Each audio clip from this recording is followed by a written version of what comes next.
Welcome to the Creative Chats podcast with Mike Brennan.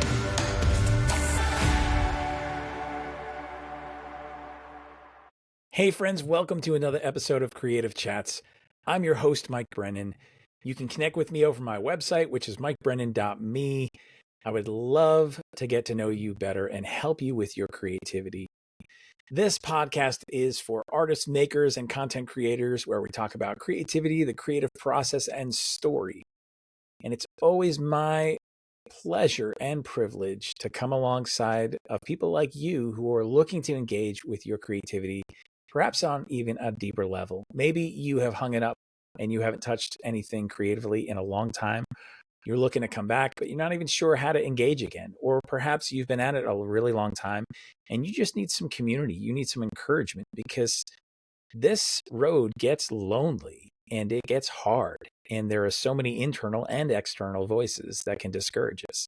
And so my hope is that this podcast can be an encouragement to you in whatever it is that you do creatively. And I love to help people with their creativity so much so that I say I really love to come alongside and help you transform your approach to creativity so that it's fun, it's actionable, and it becomes essential to everyday life, that you cannot wait to create.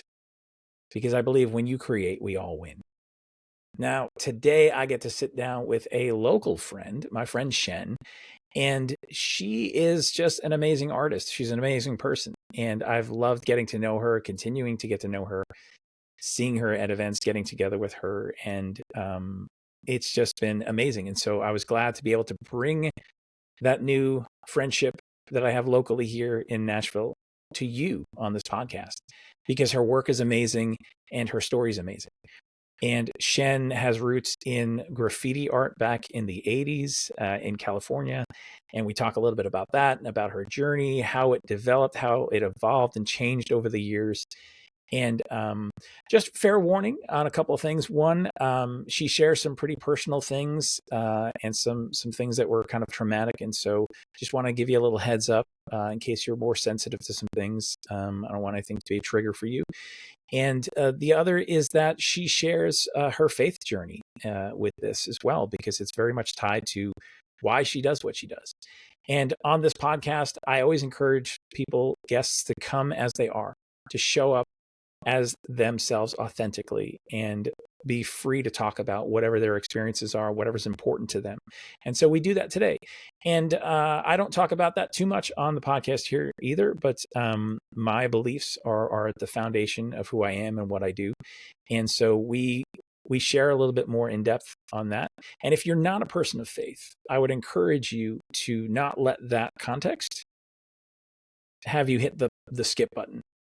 Lean into this and listen, because we can all learn from each other, regardless of differences, regardless of similarities. We can learn from each other if we're willing to be curious, if we're open, and we're looking for that through line, that thing that goes, oh, their context may be different than mine, but I can take that truth, I can take that bit of wisdom and apply it to my own life, my own context.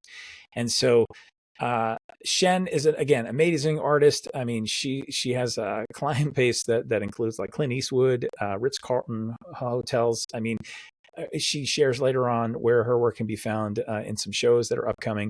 I mean, we're talking, extremely high caliber of work. And so go make it a point to go visit her website, her Instagram, see her work, because you will for sure enjoy it, and it will add so much context to this conversation that I have. So without further ado, here is my creative chat with my friend Shen. Hey Shen, welcome to the Creative Chats podcast. I'm excited that you're here today, local buddy. Thank you so much for having me, Mike. You're one of my first friends here in Nashville, and I'm just so excited to be here. I love how our art is like kind of vibing off each other. Exactly. Have you noticed? I do, yeah. Yeah. That's awesome. Yeah. The art is making friends too. It's great. I know. I love it. Love it. Yes. And yeah, like I love that we had the opportunity to, kind of be together for the first time, meet at a Dickens festival here in Franklin. And, that kind of set the stage for like, oh yeah, okay, like we've got a lot in common, we've got lots of things to talk about. And so I love having this opportunity now to take some things that I've been experiencing locally here for myself and then bring them to the show for the benefit of the listeners and other people too. And just also as a reminder of like, when you get out and you meet people and you take a part of things that are going on, like you form new relationships and new things happen. And that can happen for anybody anywhere. It's just you have to be proactive in that. So this is a testimony to that. And so I hope that is the first encouraging thing that people hear today. Absolutely. Yes. 100% agree. I want to start by asking, okay, so Shen is a name. Where did that come from? Like, what's the backstory there? Like, give us a little bit of insight into just, what's happening there. All right. Yeah. Because people will see me, they'll hear my name, they'll see me, they're like, you're not Asian. What's the deal? Right. So, yeah, I'm obviously not. So I was the first female graffiti artist on the West Coast in the 80s. And I had to choose a name, a moniker. Like all of my friends, I had Snow, Picasso, Crayon, friends that did graffiti. They had their names, but then they had their graffiti names. Their tags is what we called them. Yeah. So I was 15 when I had to pick my graffiti name. And we're so wise at 15. Right. But thank goodness that I wasn't the idiot that I could have been and chose Smurfette. I did choose Shen 210. Shen was a black hair, green-eyed little elf in an underground comic book called Elf Quest.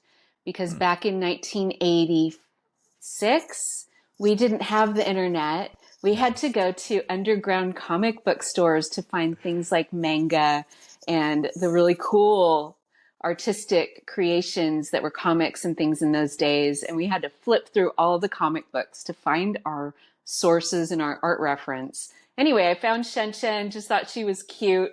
And again, now that I'm in my later years, so glad people don't have to call me Smurfette. That's amazing. Okay, now I'm gonna admit something to you, and of course all the listeners, and this is highly embarrassing. But when I was a kid, it was that brief window when it's like, oh, breakdancing. People are like carrying around that little piece of like linoleum flooring and they're like, let's breakdance, whatever. And here's this like, these white kids in the suburban neighborhood trying to do these things, right? And along with that came the whole graffiti culture and all that stuff, hip hop. And so there was a brief window where neighborhood kids were into that and I was part of that. And we stupidly decided to graffiti and tag up in our own neighborhood.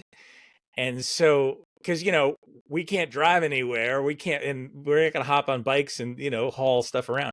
And so I was down at the overpass of the expressway where I lived, and I had to come up with a name as well. And the name that my like 11-year-old self came up with, or whatever it was Sly. And it was anything but Sly. Sly, that's so cute. That's awesome. I love that. Yes, highly embarrassing, but you just brought back some memories for me talking about that. We actually did graffiti right in my neighborhood, and I have no idea how I didn't get caught. I totally forgot. We hit up a racquetball court, an outdoor racquetball court in San Jose, California, where I grew up, right near my house. I don't know how we didn't get caught on that one, but usually we painted under bridges, under streets, because we had all these aqueducts in San Jose, these little streams down below, and we'd usually go paint and nobody would even see it.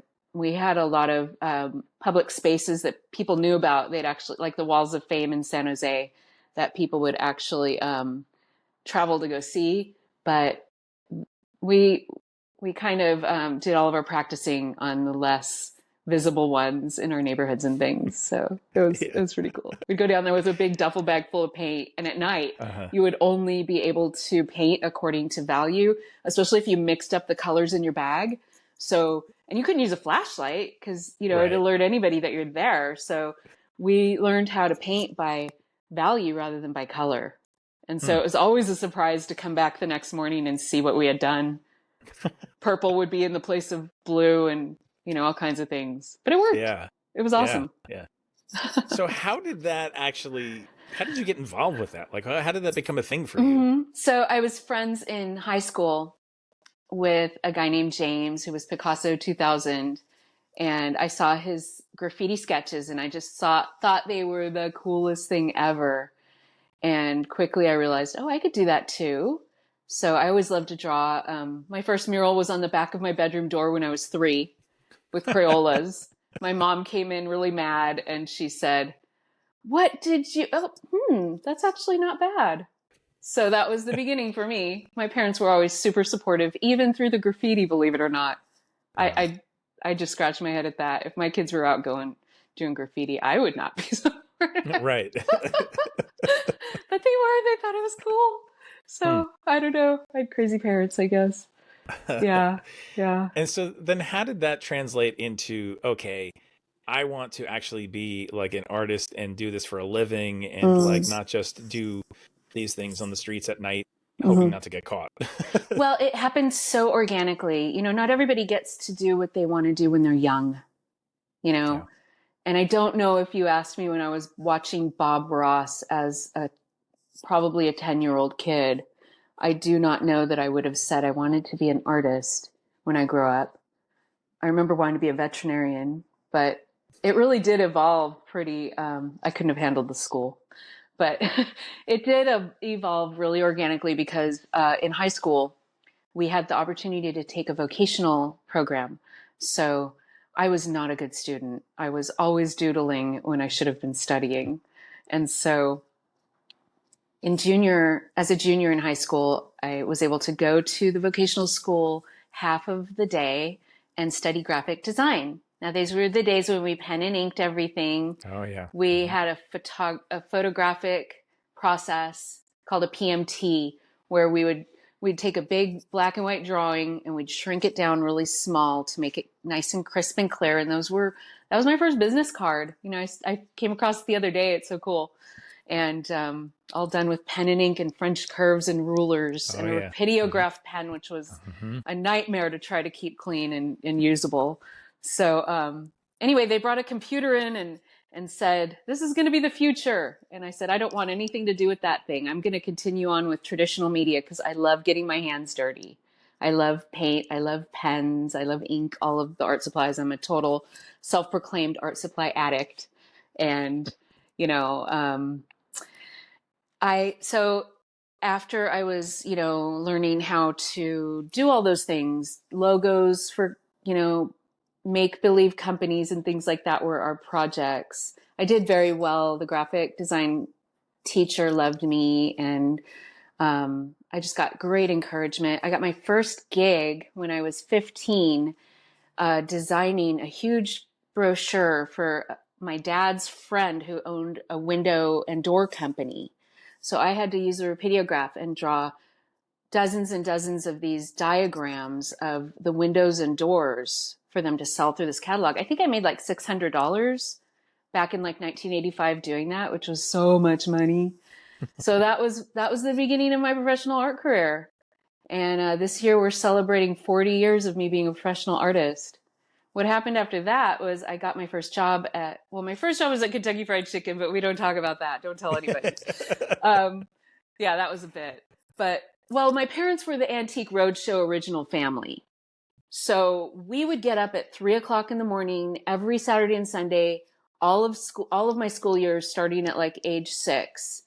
My dad would scour the back of station wagons and vans with a flashlight before it got light in the morning, looking for the best treasures. He'd buy them, turn around, put them on his table that afternoon and sell them. The ones that didn't sell, he'd bring home, put on my desk at home, and I'd have to repaint them or touch them up for him. So I realized at that young age, there was a purpose for me in my art. My dad really valued it. And I was always searching for my dad's approval because he told me when I was 16 that he didn't want me. He loved me, but he didn't want me. And, you know, I was very aware of that growing up. When he said it, it was like, oh, okay. So I was always searching for my dad's approval. So that was, I think, a big piece for me in the whole art was it made dad happy.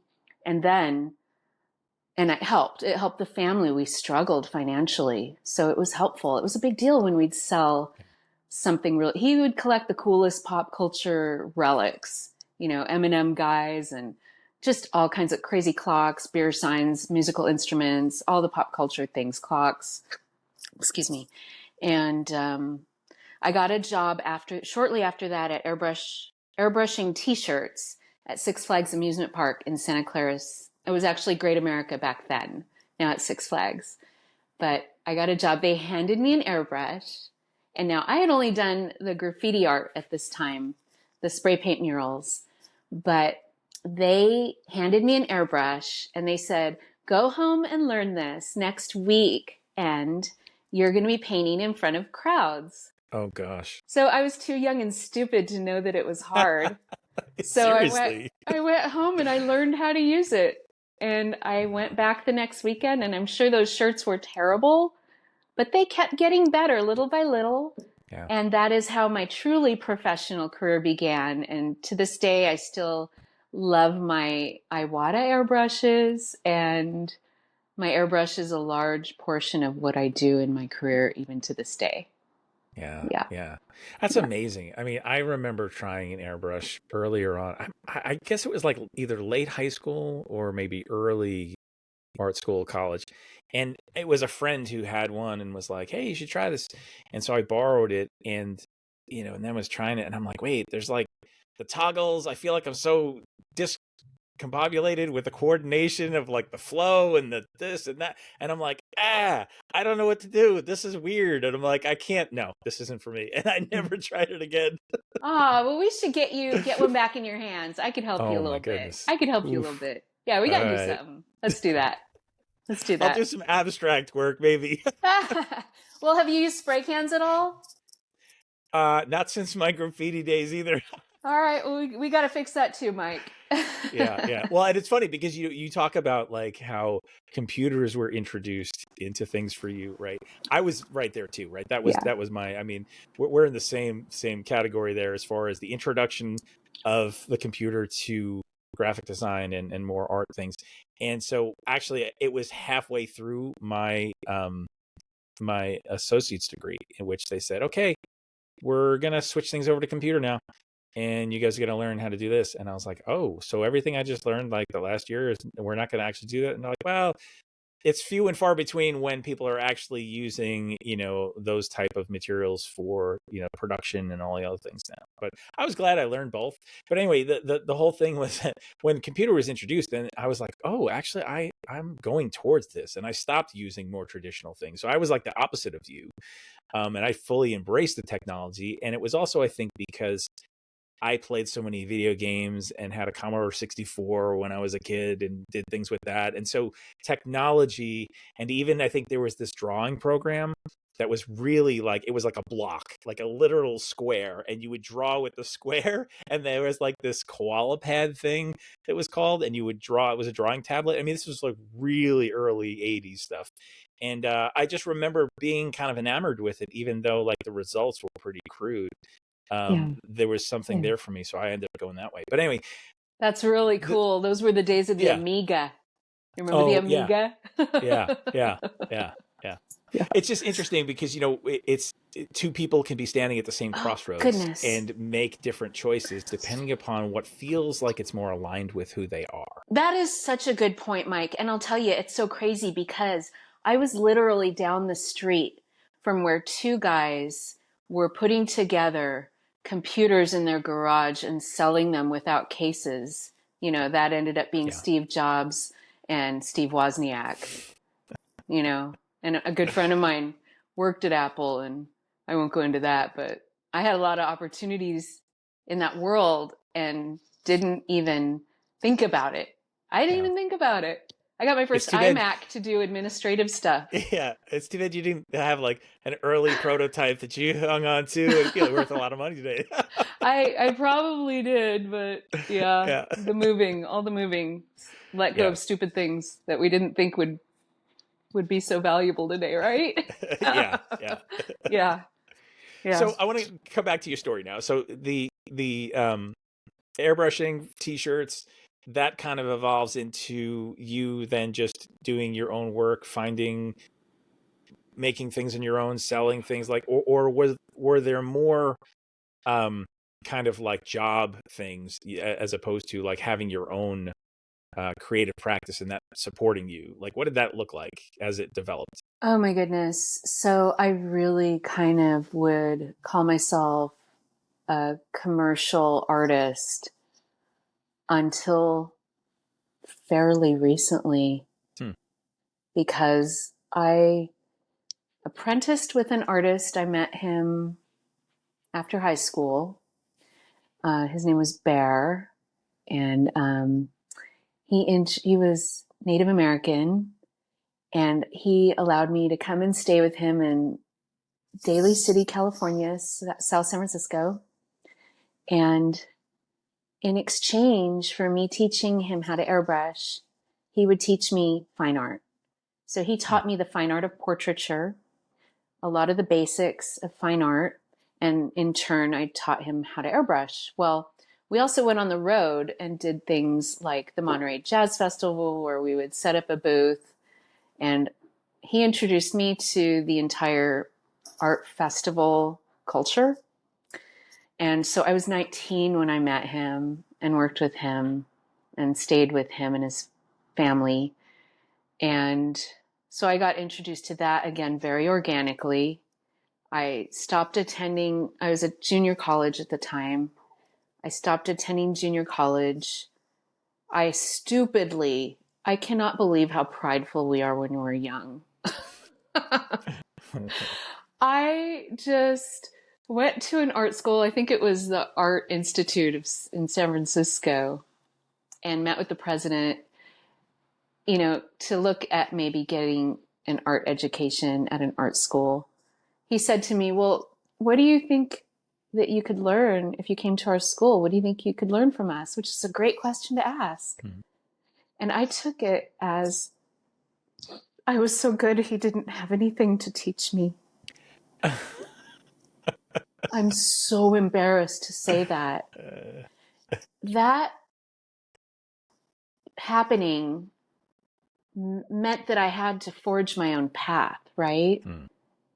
So we look back and things could have been so different had I actually been trained up in the business of art and all of the things, made all the connections in an art school that could have absolutely propelled my career. I think it was Hmm. honestly God's grace, because if the things hadn't played out the way that they had, I probably would have killed myself. Like the young, all of the music icons that died in their mid 20s from overdoses because there was just too much success available to them, no rules, no laws applied to them. Like, if Jimi Hendrix got caught by a police officer, he's going to throw him in bars for getting high? No. There's no law applies to them. And I think that would have been me if I had gotten success early. So I'm actually really grateful that God didn't allow that. Yeah. Mm-hmm. Yeah. Mm-hmm. So in these things, it's amazing. I mean, you have so many stories and so many experiences, and I'm sure we're just scratching the surface of these things. But was there a point at which you're like battling, okay, I'm afraid to do these things, or like I'm not sure about this stuff, but I'm kind of pushing through the fear and doing it anyway? Or was there just more the sense of, this is what I have to do, because if I'm going to make something of this, I need to take whatever opportunities before me? I just feel like I had no choice. Hmm. I don't know if you remember when we met at the Dickens Fair, I maxed out halfway through the day. I'm like, sorry, Mike, I can't talk Yes. anymore. I'm Yes. out of energy. I used it all up earlier in the day. Well, I'm not even an extrovert like many people think. I'm an extreme introvert, but I've learned to be an extrovert out of necessity, Mhm. out of needing to be able to share with people my story and about my art. And in order to be a salesperson, you have to be winsome. So Mhm. I had to learn how to become winsome. Um, I also always suffered with an incredible amount of just low self-worth because of what happened with my dad. Just incredible low self-worth. And I was bullied, like unbelievably bullied, all through school. And I've actually had some people contact me and apologize for bullying me in school because it was so bad. People that I became friends with through friends on Facebook and things like that. But I was overweight, I had lots of eating disorders my entire life, struggled with that, struggled with, abuse, addictive tendencies. And the art, Mike, was the one thing. The art was the one thing where when I was in high school and Van Halen was the best thing ever, Yeah. David Lee Roth, it was my first concert. I learned how to draw that cool Van Halen logo with the lines by heart. Made it all chrome with pencil, Yeah. I'd have a stack of 10 yearbooks on my desk. So think about it. In high school, everybody hated me, but they wanted my art. That just totally defined what I needed to do next. I needed to keep pursuing that art, whatever the cost. Yeah. It must be a hard thing when you're recognizing that there's value there and that you can do something that can serve other people in that, right? They want to be around you because you have this ability, because you can create things that speak to them. And yet there's also the other side of things where it's the way things are for artists in our culture is that it's the life of struggle. It's this isn't an easy path. This is either you find the pathways that are quote proven and the gatekeepers and all that side of the business things of it, or you kind of go and blaze your own trail and try to figure things out and perhaps take the long way around, but you end up owning more of the process and the journey for yourself and hopefully figuring it out, right? Is there, and I can see that your pathway, you like you said, it's been more organic. It's been more this kind of like relationships and key moments and pivoting into things as you need to. Was there a sense of consciously doing that stuff, right? Like, so that you're going, I don't know how I'm going to make this happen, but I'm going to just keep at this. And knowing that you didn't go a traditional route, maybe, did you know that there were going to be like as much windiness to the road as there, you know what I mean? Well, one of my favorite illustrations is of the road of life. And it has a little character on a bicycle. And there is a big flag up here at the top. But when you look down at the path itself, there's valleys, there's little cliffs. There's a little flag here, and there's a little flag there when you get to this mountaintop. No, I had no idea. I figured it was a one-way road to success, and it would be straight up. I didn't realize it was like this. Yeah. And I remember meeting a gal who was, in my opinion, an incredible artist with an incredible voice of her own, which I always craved on such an incredibly deep level, having my own voice as an artist and not just, I became very good at photorealism. Like I could have gone so far with photorealism. I honestly think I could have been exactly like Chuck Close is one of my heroes. I think I totally could have replicated Chuck Close's work and gone maybe even farther with the photorealism. But I hit a point with it where I felt like I was so good at it, it got boring. It just got boring.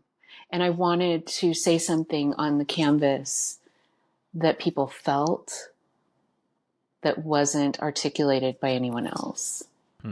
So that's been my goal for many, many years. And figuring that out has been the greatest challenge of my life.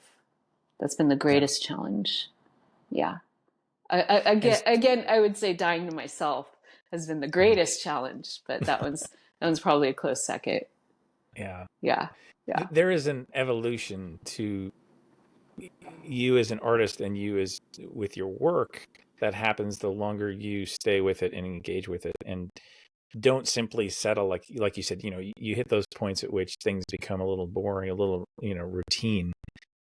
And those are the moments that you start going, okay, I got to get curious about something else, because this needs to have a freshness to it so that I'm bringing the best parts of me to it. Because when someone interacts with my work, I want them to interact with me and my voice and the things that I'm trying to say, the things that I value. I want that to come through my work. And so in order for that to happen, we can't be simply just going through the motions of things, because people will know, because we'll know, and we won't show up the right way. Have there been key moments for you that you can think about that have been like, here was a breakthrough, or here was a moment that really helped me level up and kind of evolve in my artistry? Yes, I have to say, so I had, when my father shot himself when I was 27, and my life spiraled down really fast after that. I had already taken part in some extraordinary apprenticeships. The muralist John Pugh, I worked under him, and several other amazing artists. That's how I kind of got my education, is I would offer to clean their studios to just be in their presence. Great artists that I'd meet in California, usually, well, visited some in other places, Portland, Oregon. Michael Casey, I worked with him.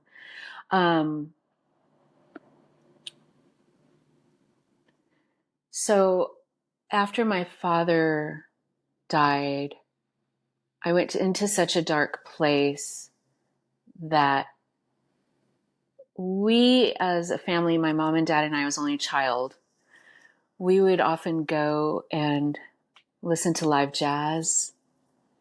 And we went to a place in San Jose called the Garden City. And it was a casino, a card casino, but they had the most incredible jazz musicians in this little lounge. And we would go there for dinner like every week as I was an adult. And I just fell in love with them. I fell in love with the music. So it just brought out things for me, emotions for me that I could grapple with and understand. So after Dad died, I embarked upon a series of paintings that were very dark, and they were all the jazz greats. They were the jazz classics. I painted Thelonious Monk. I painted Charlie Parker, and I studied them all as well. Louis Armstrong, lots of Miles Davis, lots of the greats. So anyway, I got an opportunity to show my work. Oh, and I did a stupid thing. I want to mention this in case you have any artists listening. Learn from mine. Don't make this stupid mistake. I was in a wonderful gallery in La Jolla, California. An amazing gallery, exclusive collections. They're still there. And I showed my work there. This jazz series, I got an opportunity and showed my work there. And I had about 10 large pieces hanging in the gallery. And then I got an opportunity to do a vanity gallery in New York City. We didn't use the term vanity gallery back then, but now everybody knows what it is. Yes. Pay to play. So anyway, I pulled my work from that gallery because I had had no sales in 6 months. Right. Oh. Yeah. Super bad idea. It's another time where I think God saved me from success that would have been to my demise. And so I got this show in New York City.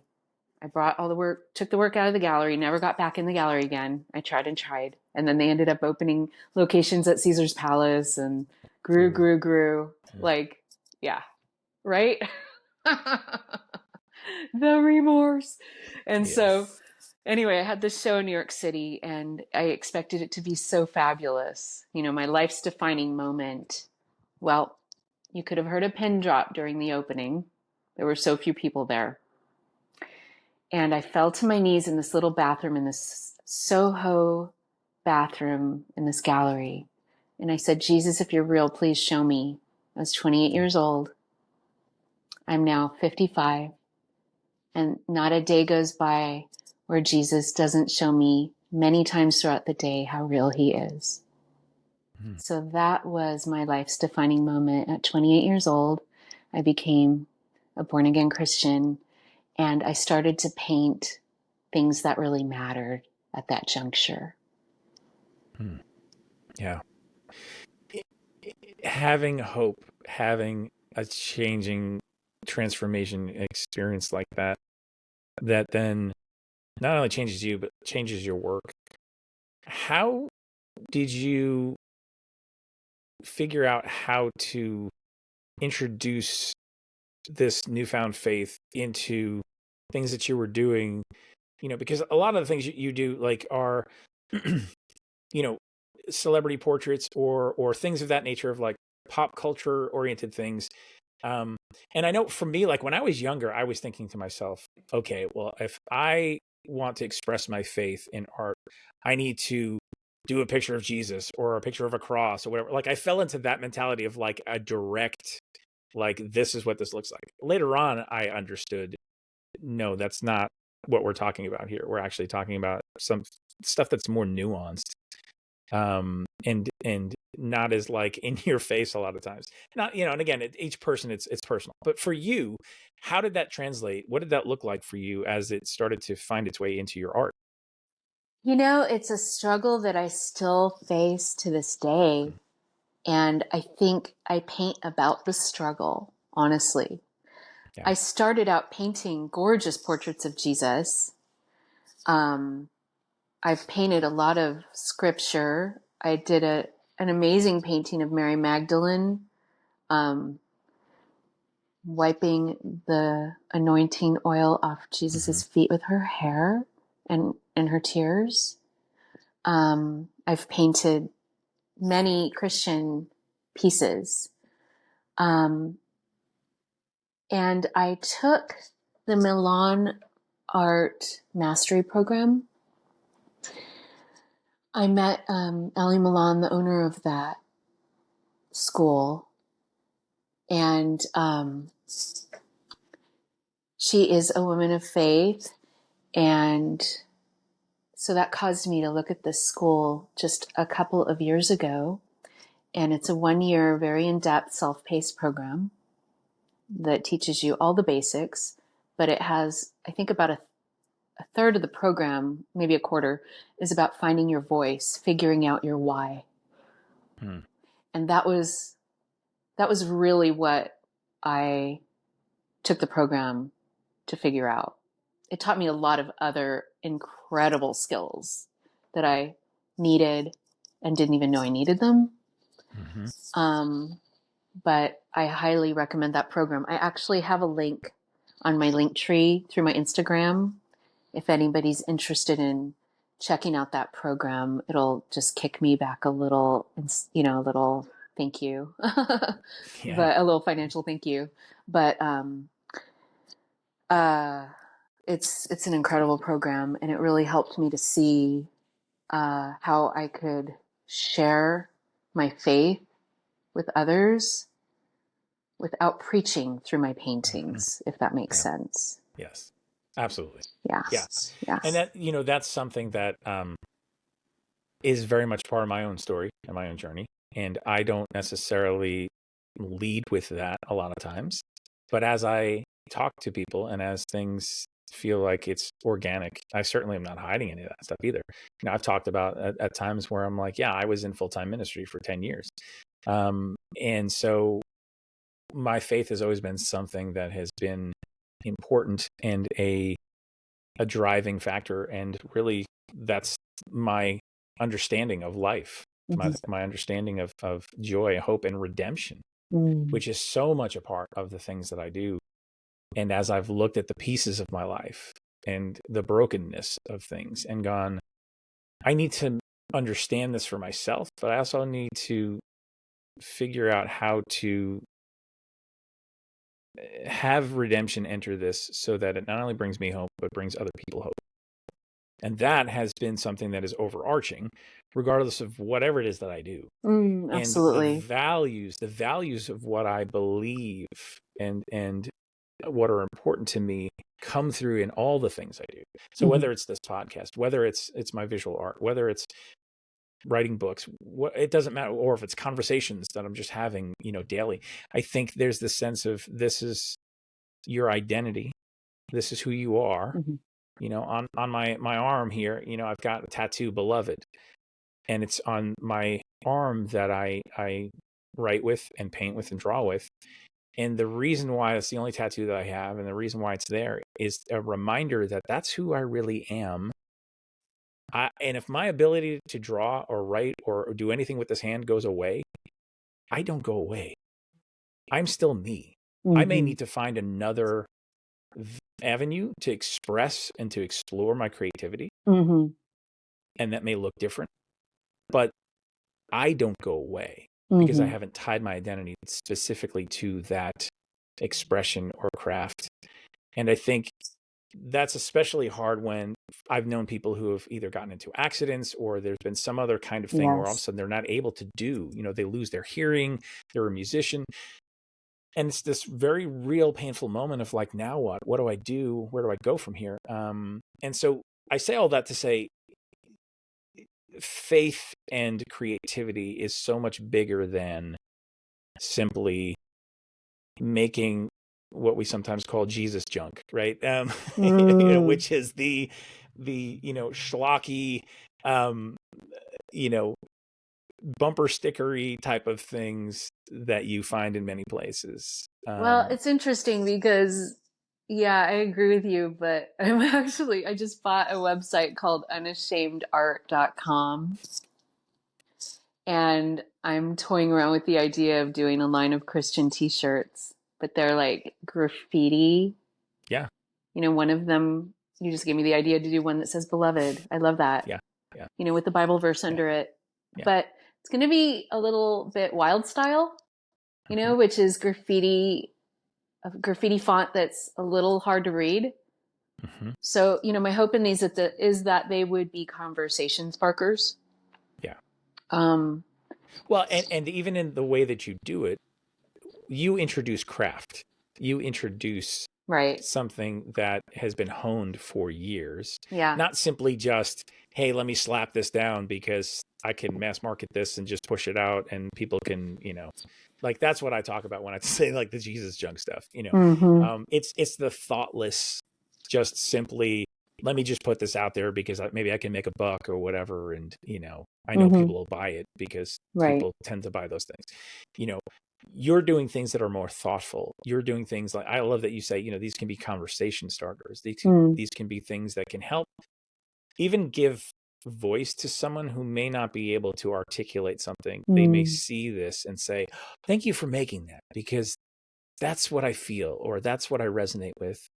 And I would never have been able to create that myself or say something like that myself, but you've done it for me. So thank you.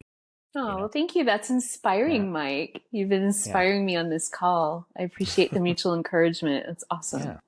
So I never got to share with you the last part of why, of my name. It's Shen 210.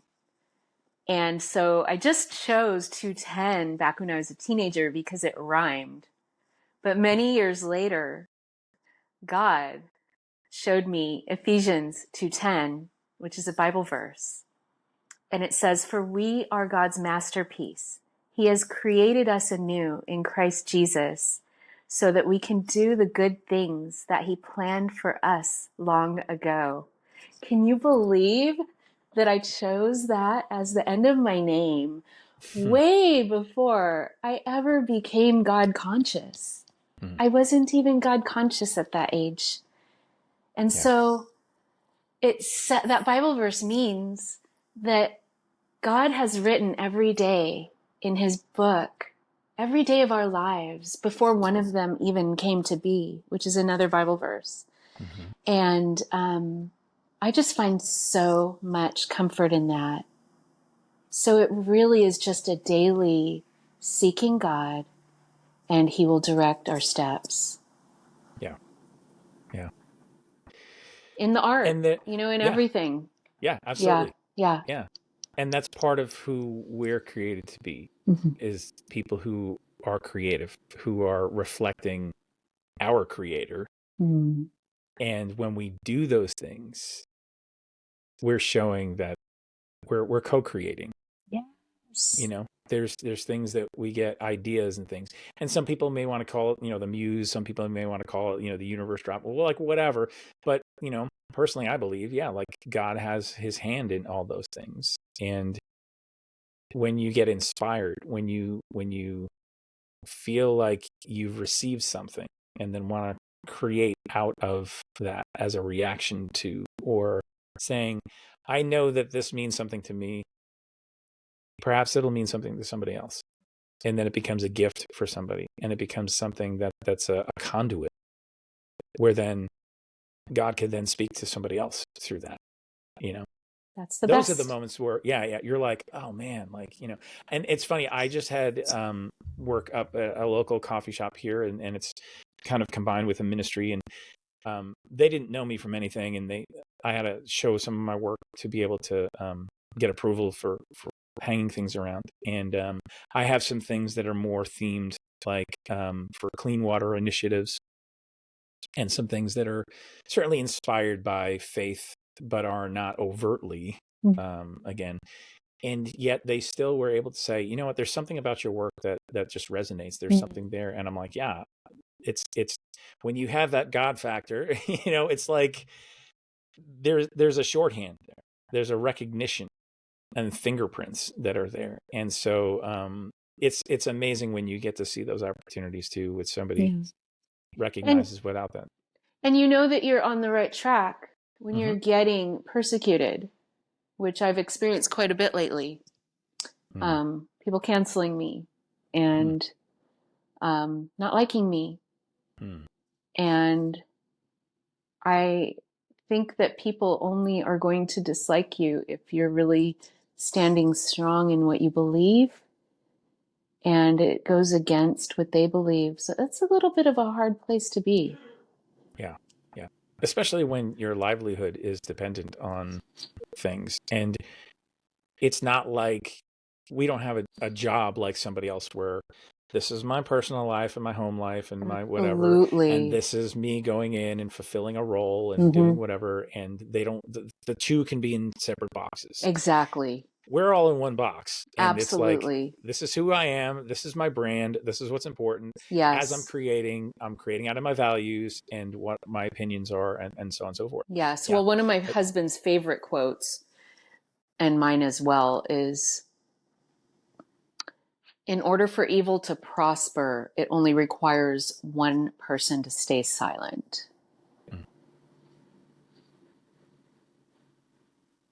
Yeah. And it's hard to feel like, when you're someone who's like the odd man out, so to speak, to not feel the pressure of that in what you're doing, and to go, no, I'm going to stand. Yeah.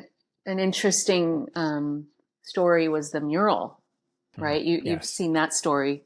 So I painted this mural of moms and babies, 120-foot long mural, 20 feet high, as a gift to the city of Houston. A week in, we're almost done with this huge, massive mural. And the owners of the property, we didn't get the proper contracts in place. So that was another mistake on my part that I learned from, right? That won't happen again. Yeah. But in this case, God really used it in a major way, because they whitewashed this incredible mural. Look at the impact of Shen's mural on Houston on YouTube, if you want to see that video. And they whitewashed it before I was even finished with it. But what had happened during the course of me painting this mural was I saw somebody bringing groceries into an abandoned storefront in this building. We later found out there were human trafficking victims being held in there, and an investigation, we believe, ended up setting some sex slaves free. Mm-hmm. And I'm a huge advocate for anti-human trafficking and have worked with organizations and raised lots of funds using my art to help provide resources for those that are stuck in that life or trying to get out of that life or hurt by that life. I've had a lot of abuse in my background as well that really gives me a great deal of compassion for victims and survivors as well. It's a tough road.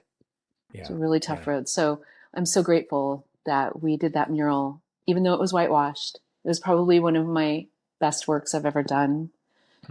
And even though it was whitewashed, because I believe slaves were set free as a result. Yeah. That's the power of creativity, to shed light, to get people's attention, to disrupt, there's so many layers to that. And when people ask, is it really important that I show up and create? Like, what difference can I make? Or like, this is too hard. I don't know if I can keep going on this. Like, what's at stake sometimes we don't even realize. And to go either way, to be too grandiose and think like, oh, I'm just the star here. People of course need my work and of course need to, that's got its own pitfalls. But then so does the other side of what I create is not worth anything. And I'm not going to make the time to show up to create, because in the end, it doesn't matter. And I hope people hear it does matter. It does. Very much so. And not only to you, but to other people.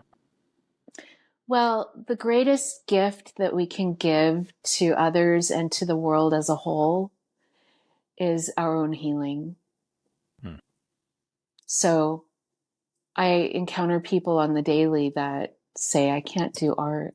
I would love to do art, but I can't.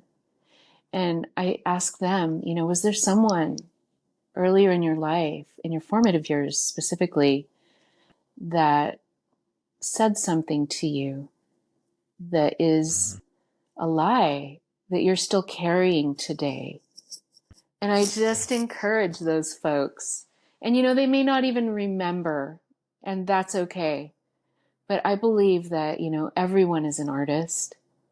And the difficult part, like Picasso said, is unlearning everything that you've learned since you were a child so that you can become a child again. Yeah. So I encouraged some artists that I met the other day that are not practicing their art presently. And I said, why don't you guys just get a piece of paper out at dinner, especially if you go out to eat and you're waiting for your meal to arrive after you order, and give yourself each a minute and build on each other's doodles. Mm-hmm. And I'll tell you, Mike, this entire line of t-shirts that we're hoping to do has evolved from just doodles. Just allowing myself the freedom to doodle. And it's so empowering. Yeah. I love that. Because people can look at your work and be like, oh my gosh, like the scale of it and the scope of it and the detail of it. And yet you're also talking about the importance of doodles. Absolutely. And so I love that there's room for everything. Oh my goodness. There. Yes. Play with jelly plates. Yes. Hey guys, if you're an artist, go to Instagram and, hashtag jelly plate demos. I think that would be the right term. You think? Probably, yeah. I've done those myself too. Yeah. Oh, they're fabulous. The things that you can do with jelly plates and some cutout magazines and some stencils and a roller. Yeah. Probably under $40. You can buy all those supplies and make fabulous artwork with zero skill. Zero skill required. And you know what? Doing the things that require zero skill really can help you develop a confidence that can start to take you into your own creativity, and it's just going to keep snowballing. And I I don't look forward. I don't fear growing old, because even if I'm confined to a wheelchair, God forbid, even if I am, I'm going to hopefully still be able to doodle. I mean, I think of Johnny Erickson Tata painting with a paintbrush, holding it with her mouth, and how inspiring that was to hear her story, Yeah. Yeah. I love that you said play too, because that's something, I talk a lot about, obviously in my book, Make Fun I of Habit love your and all, book. but thank you. Yeah. But this thought of play and fun, like that's all stuff that I think is for people who are just starting out, who are going like, I don't know what this looks like. I don't know what I want to do. I just need some access point to just dive in and try something. That's play. And then also all the way up to people who are the seasoned people, right? People who are the quote professional artists, whatever, who've been doing things for years and years and years. There still needs to be the sense of play and discovery, because that's what Absolutely. keeps things fresh. That's what keeps things alive and keeps you evolving and changing into things. And like we said before, where you don't fall into that, this is just routine and boring. And, and so I love that it's there for everybody. And whatever that looks like for you in the right next step, just do that. Do that right 100%. next step. Absolutely. Yeah. My favorite quote that was given to me about creativity, John Clayton, he arranged the Grammy-winning performance of Whitney Houston doing the Star Spangled Banner at the Super Bowl.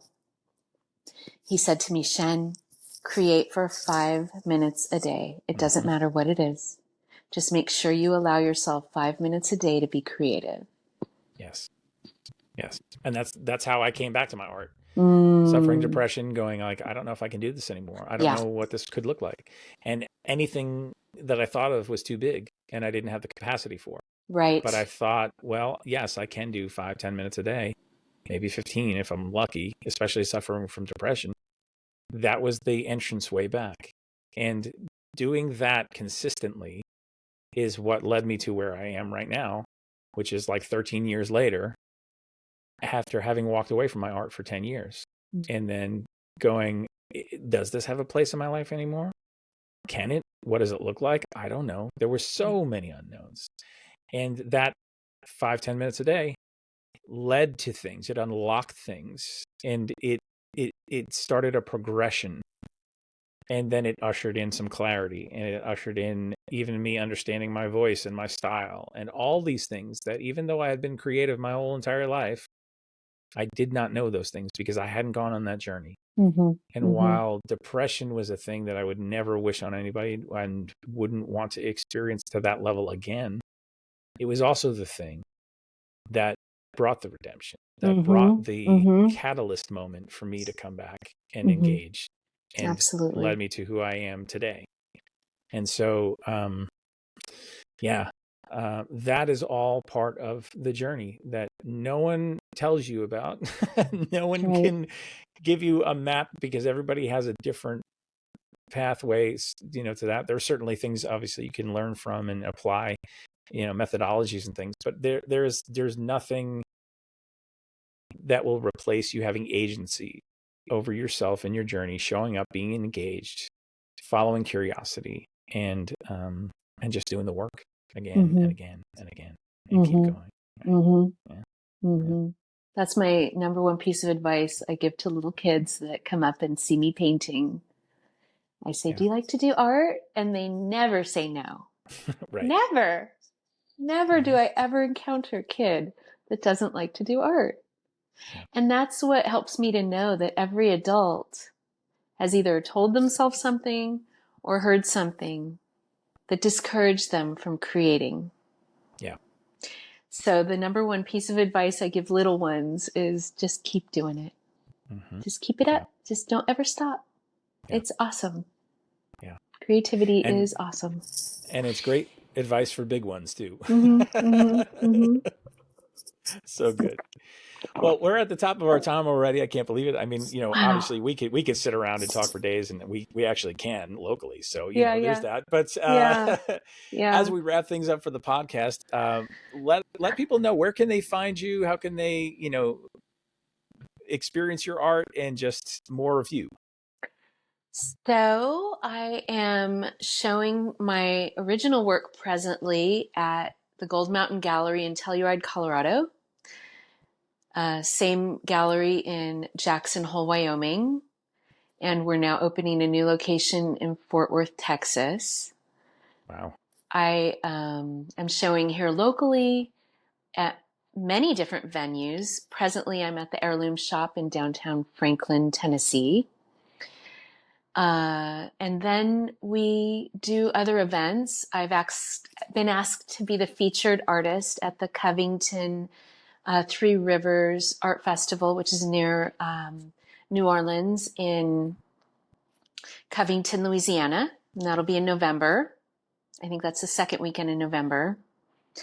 And as well, I'm not 100% confirmed yet, but I will probably be at the Red Dot Art Fair during Art Basel in December of this year. And more dates to come. So the best place to find out about my upcoming events would be on my website at shenstudio.com. My Instagram and Facebook are both shen210. Perfect. Yeah. Make sure I put those in the show notes. Make Awesome. it real easy for people. And if you're listening right now or watching and you're like, oh, I need to find out more about Shen's art, please go to her website. Please visit her Instagram. Expose yourself to as much of her art as possible. You will see what has been given life in through the conversation we've had today. You'll see it. It's right there visually for you to enjoy and experience. So please do that. So Shen, thank you so much for this time today. I love that we got to do this. I love that we get to hang out on a semi-regular basis. And one of my community artists here locally. Thank you so much. So thankful for you, Mike. So thankful that we both moved to Nashville at the same time. Yes.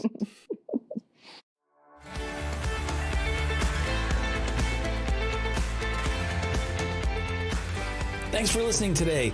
I'd appreciate it if you would subscribe, leave a rating and a review. It really helps this podcast be seen and heard by others.